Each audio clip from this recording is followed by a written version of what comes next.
Sir, India പുതിയതായി ഒരു rocket force ആരംഭിക്കുന്നു എന്ന് കേൾക്കുന്നു. അതായത് മെയ് 1 മുതൽ നടത്തിയ ചില പരീക്ഷണങ്ങൾ, ഇന്ത്യ നടത്തിയ ചില പരീക്ഷണങ്ങൾ, ആ പരീക്ഷണങ്ങൾ എന്തൊക്കെയായിരുന്നു ഒന്ന് ചുരുക്കി പറയാം? ലോകത്തിലെ മികച്ച സൈനികൾക്കൊക്കെ തന്നെ ചൈനയ്ക്ക് ഒരു റോക്കറ്റ് ഫോഴ്സ് ഉണ്ട്, US-നുണ്ട്, മിസൈൽ കവന്ന അവർ പറയുന്നത്, റഷ്യക്കുണ്ട്. അതുപോലെ ഒരു മിസൈൽ ഡിവിഷൻ അല്ലെങ്കിൽ ഒരു റോക്കറ്റ് ഫോഴ്സ് ഇന്ത്യക്ക് വരാൻ പോവുകയാണ്. ഹ്രസ്വദൂര മധ്യദൂര മിസൈലുകൾ മുഴുവൻ അവരുടെ നിയന്ത്രണത്തിലായിരിക്കും. സ്ട്രാറ്റജിക് കമാൻഡിന്റെ കീഴിൽ ഇന്റർ കോണ്ടിനെന്റൽ ബാലിസ്റ്റിക് മിസൈൽ, അതായത് ഇപ്പൊ അഗ്നി 5-ന്റെ അഡ്വാൻസ്ഡ് വെർഷൻ ഒക്കെ മാത്രമേ കാണൂ. എന്താണ് ഈ റോക്കറ്റ് ഫോഴ്സിന്റെ പ്രത്യേകത എന്ന് ചോദിച്ചാൽ, വളരെ അതിവേഗം തീരുമാനങ്ങൾ എടുത്ത് ഈ പരമാവധി നാശനഷ്ടങ്ങൾ യുദ്ധത്തിന്റെ തുടക്കത്തിൽ തന്നെ ശത്രുവിന് മേൽ വരുത്തുക എന്നുള്ളതാണ് റോക്കറ്റ് ഫോഴ്സിന്റെ ലക്ഷ്യം. അത് എല്ലാ അത്യന്താധുനികമായ റോക്കറ്റുകൾ, അതായത് വളരെ ഇൻസ്റ്റന്റ് ആയിട്ടുള്ള ഒരു റെസ്പോൺസാണ്, ഇമ്മീഡിയറ്റ് റെസ്പോൺസ് ആണ് അവർ കൊടുക്കുന്നത്. അല്ലാതെ അത് മിനിറ്റുകൾക്കുള്ളിൽ, ഒരു യുദ്ധത്തെ പ്രഖ്യാപിച്ച മിനിറ്റുകൾക്കുള്ളിലുള്ള റെസ്പോൺസ് ആണ് ഈ റോക്കറ്റ് ഫോഴ്സ്. അവർ ബാക്കിയുള്ള സൈനിക വിഭാഗങ്ങൾക്ക് നടപടിക്ക് കളമൊരുക്കുകയാണ്. അതായത് നമ്മുടെ ആർമിക്കും എയർഫോഴ്സിനും ഒക്കെ റോക്കറ്റ് ഫോഴ്സിന്റെ ഒരു ആക്രമണം നടത്തി എതിരാളിയുടെ മുഖ്യ കേന്ദ്രങ്ങളൊക്കെ തന്നെ തകർത്ത് തരിപ്പണമാക്കി അവരുടെ എയർ ഡിഫൻസ് സിസ്റ്റത്തെ തകർത്ത് കഴിഞ്ഞിട്ട് ശേഷമാണ് നേരെ ബാക്കിയുള്ള ഡിവിഷനുകൾ ആക്രമണം തുടങ്ങുന്നത്. ഈ കഴിഞ്ഞ ഈ ഏതാണ്ട് ഇപ്പം ഇന്ന് 17-18 ഒക്കെ ആകുന്നു. ഈ മാസം 2-ാം തീയതി തൊട്ട് ഇന്ത്യ അത്ഭുതകരമായിട്ടുള്ള ഒരുപാട് റോക്കറ്റ്, അതായത് മിസൈൽ വിക്ഷേപണങ്ങൾ ബംഗാൾ ഉൾക്കടലിൽ നടത്തി. ഇത് വലിയൊരു കൊട്ടിഘോഷിച്ച ഒന്നും അല്ല, നിശബ്ദമായിട്ടാണ്. ആദ്യത്തേത് long range anti ship hypersonic മിസൈലാണ്. 1500 കിലോമീറ്റർ റേഞ്ച് ഉള്ള ഈ മിസൈല്, ഇത് പൂർണ്ണ വിജയമായിരുന്നു ഇതിന്റെ പരീക്ഷണം. ഈ മിസൈൽ നമ്മുടെ സേനയുടെ ഭാഗം വന്നതോടുകൂടി നമ്മള് വിമാനവാഹിനി കപ്പലുകളെ പോലും ഈ ഒരൊറ്റ മിസൈൽ കൊണ്ട് തകർക്കാൻ കഴിയും.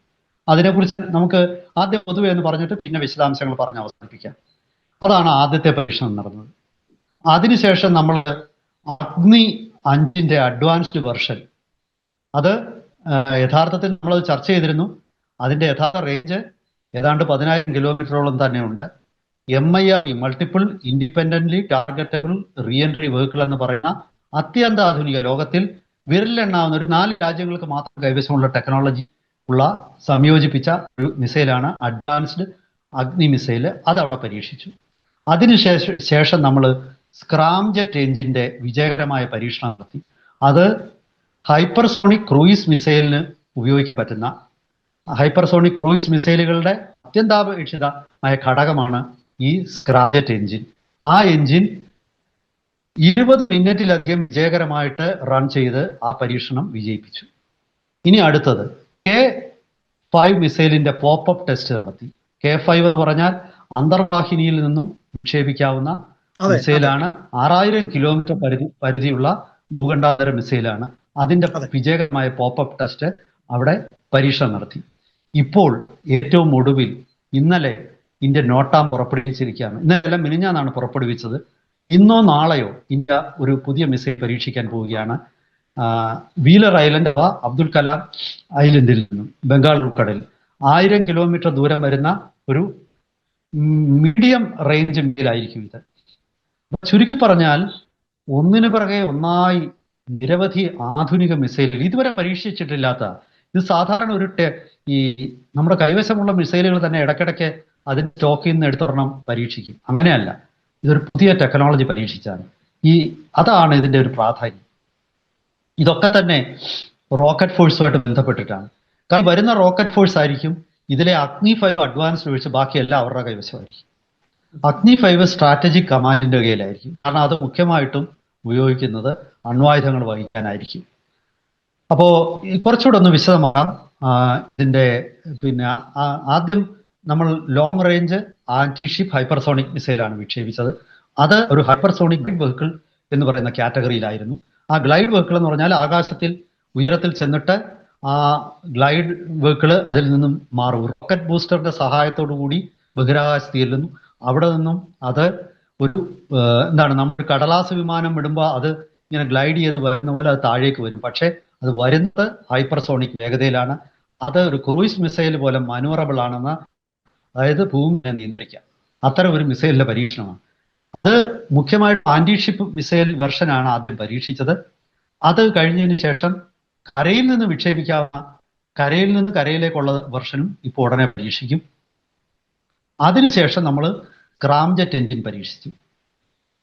എൻ്റെ ഒരു നോട്ടത്തിൽ ഭാവിയിലേക്കുള്ള ഏറ്റവും ഈ എല്ലാ പരീക്ഷണങ്ങളും വെച്ച് ഏറ്റവും അധികം പ്രത്യാഘാതം ഉണ്ടാക്കുന്നത് ഈ എഞ്ചിനാണ്. അതായത് ഈ എഞ്ചിൻ വെച്ച് പരീക്ഷിച്ച ഈ മിസൈൽ ഒരു ക്രൂയിസ് മിസൈലിനെ പൂർണ്ണമായിട്ടും ഇനിയും സംയോജിപ്പിക്കും. ഉടൻ തന്നെ ആ പരീക്ഷണം ഉണ്ടാകും. 2000 കിലോമീറ്ററിലധികം ദൂരം സഞ്ചരിക്കാവുന്ന ഒരു ക്രൂയിസ് ഹൈപ്പർസോണിക് മിസൈലാണത്.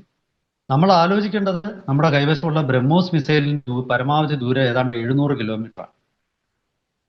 അപ്പൊ 2000 കിലോ, ബ്രഹ്മോസിന്റെ ഇരട്ടിയിലധികം വേഗതയുള്ള, ബ്രഹ്മോസിന്റെ റേഞ്ചിന്റെ 3 ഇരട്ടിയോളം വരുന്ന ഒരു മിസൈൽ, ആ മിസൈലിനെ തടുക്കാൻ ആർക്കും പറ്റില്ല. അത് ഒരു 2 കൊല്ലത്തിനുള്ളിൽ ഇന്ത്യയുടെ സൈന്യത്തിന്റെ ഭാഗമാകും. അത്തരം ഒരു ക്രൂയിസ് മിസൈലിന്റെ പരീക്ഷണത്തിന് മാത്രവുമല്ല, ഇതിന്റെ കൂടുതൽ അപ്ഡേഷൻസ് സാറിന് ഇനി പറയാനുണ്ടാകും. അത് നമുക്ക് മറ്റൊരു എപ്പിസോഡിലാകാമെന്ന് കരുതട്ടെ. തീർച്ചയായിട്ടും. കാരണം ഇപ്പോഴത്തെ നമ്മുടെ ഒരു സമയപരിമിതി മൂലം ഞാൻ അത് പൂർണ്ണമായിട്ട് വിശദീകരിക്കുന്ന കാര്യം ഞാൻ പറയാം.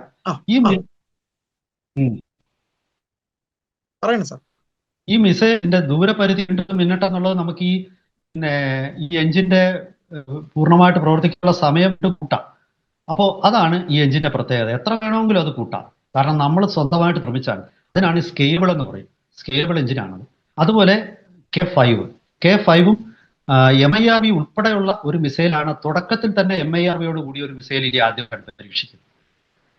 നമ്മൾ നേരത്തെ MIRV ടെക്നോളജി നമ്മൾ സ്വായത്തമാക്കിയെങ്കിലും അത് നിലവിലുള്ള മിസൈലുകളിലേക്ക് ആ ടെക്നോളജി കൂട്ടിച്ചേർക്കുകയാണ് ചെയ്യുന്നത്. ഇവിടെ അതല്ല. ആദ്യ പരീക്ഷണം തന്നെ അത് ഉൾപ്പെടെ. പിന്നെ നമ്മൾ K5 പരീക്ഷിച്ചു. K5 K6 വരികയായി. ഇത് രണ്ടും പിന്നെ അന്തർവാഹിനികളിൽ നിന്ന് റിലീസ് ചെയ്തിട്ട് പിന്നെ കാനിസ്റ്റർ എന്ന് പറയുന്ന പിന്നെ ട്യൂബുകളിലാണ് അന്തർവാഹിനികൾ ഇത് സൂക്ഷിക്കുന്നത്.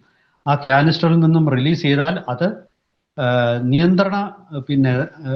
നിയന്ത്രിച്ച് സമുദ്ര ഉപരിതലത്തിലേക്ക് എത്തും. അവിടെ വെച്ച് ആ മിസൈൽ പ്രവർത്തിക്കാൻ തുടങ്ങും. ഫയറിങ് നടക്കും. അത് ലക്ഷ്യസ്ഥാനത്തേക്ക് എത്തും. എപ്പോഴും അണുവായുധം ഉള്ള രാജ്യങ്ങൾക്ക് ആക്രമണത്തിന് വിധേയം. അതെ, ഞാൻ ഇടപെടുകയാണ്. നമുക്ക് തുടർന്നും ഇരിക്കാം. തൽക്കാലം നമ്മുടെ സംസാരം നിർത്തുന്നു. ഈ വിഷയങ്ങളുടെ തുടർന്നുള്ള അപ്ഡേഷൻ സാറുമായിട്ട് നമുക്ക് ഇരിക്കുന്നതാണ്. നന്ദി. Thank you sir.